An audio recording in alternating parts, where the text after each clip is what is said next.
ఎన్నికలప్పుడు మేనిఫెస్టోలో రంగురంగులుగా రాయడం, ఆ తర్వాత సామాజిక వర్గాలన్నింటినీ మోసం చేయడం, ఇదే ఆనవాయితీగా పెట్టుకున్నాడు ఈ పెద్ద మనిషి చంద్రబాబు నాయుడు గారు.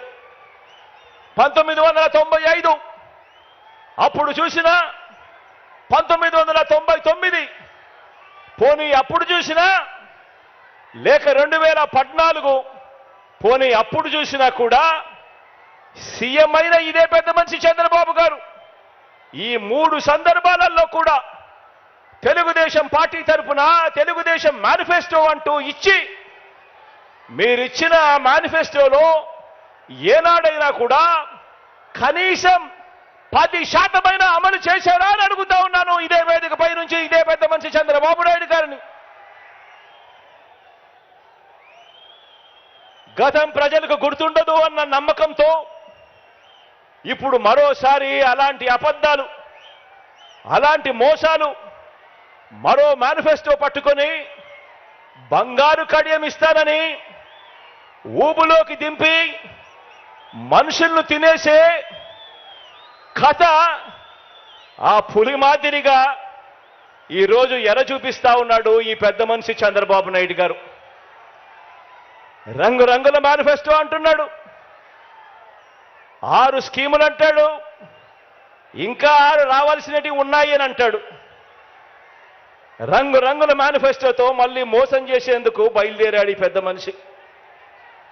నిజంగా చంద్రబాబు నాయుడు గారి మనస్తత్వం ఎలాంటిది అనంటే, చేసేది ఎలాగో మోసమే కాబట్టి అబద్ధాలు చెప్పేటప్పుడు బాబు దారిద్ర్యం ఎందుకు అన్నది బాబు నైజం.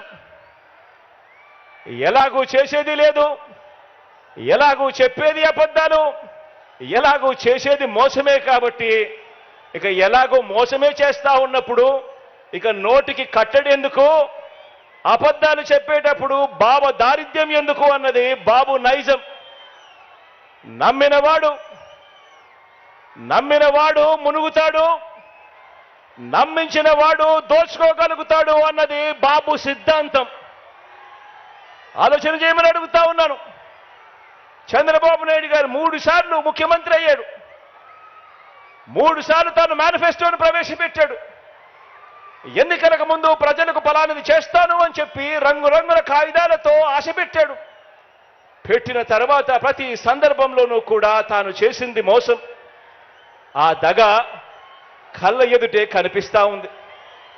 కాబట్టే చంద్రబాబు వాగ్దానాలన్నీ మోసాలేనని, ఏనాడు అమలు చేయలేదన్న నిజాన్ని ఇంటింటికి వెళ్ళి కూడా, ఇక్కడున్న ప్రతి కార్యకర్త ఇంటింటికి వెళ్ళి కూడా చెప్పాలి.